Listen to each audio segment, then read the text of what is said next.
মুখ্যমন্ত্রী হুঁশিয়ারি, কেউ গাফিলতি করলে বরদাস্ত নয়। তিনি স্পষ্ট বললেন, মানুষের পাশে না দাঁড়ালে কড়া ব্যবস্থা। সব দপ্তরকে দেওয়া হয়েছে অ্যালার্ট বার্তা। জনগণের দুর্ভোগে প্রশাসনের টনক নড়েছে, জানালেন মুখ্যমন্ত্রী। কি বললেন মমতা বন্দ্যোপাধ্যায়, শুনলে চমকে যাবেন আপনিও। মানুষই আমার প্রথম প্রাধান্য, ফের স্পষ্ট বার্তা মুখ্যমন্ত্রীর। তৎপর না হলে কঠোর পদক্ষেপ, প্রশাসনকে কড়া বার্তা দিলেন মমতা বন্দ্যোপাধ্যায়। বাংলার বিভিন্ন জেলায় প্রবল বর্ষণ, সৃষ্টি বন্দ্যোপাধ্যায় ঘোষণা করেছেন কিছু গুরুত্বপূর্ণ নির্দেশিকা। চলুন আমরা দেখে নিই।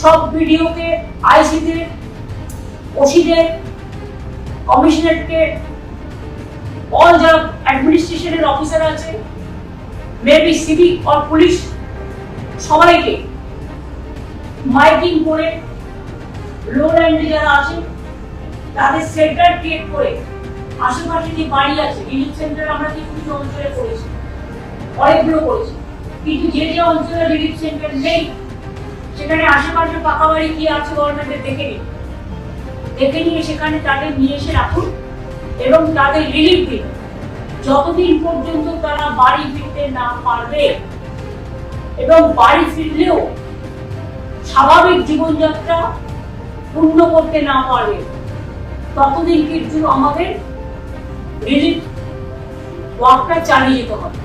বিদ্যুতের খুঁটিগুলো যাতে ইলেকট্রিকিউটেড না হয়ে যায়, বিদ্যুৎ দপ্তর থেকে একটা প্রচারও দরকার।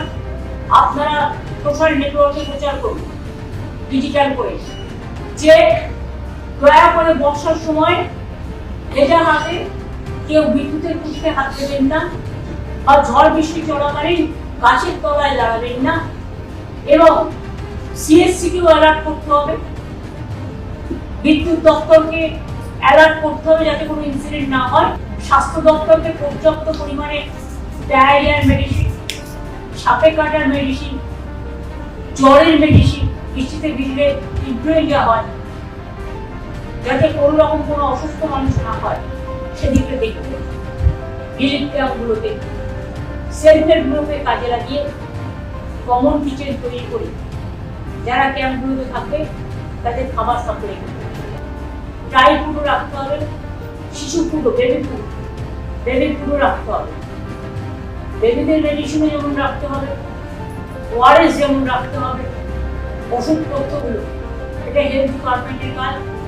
এটা করবে যে জেলাগুলো বিশেষ করে বন্যা প্লাবিত হয়, জল প্লাবিত হয়, সেই জেলাগুলোতে যেন পর্যাপ্ত পরিমাণে টার্পোলিন, জামা কাপড়, ফুড, মেডিসিন, জল, পানীয় জল ইত্যাদি থাকে তার ব্যবস্থা করা।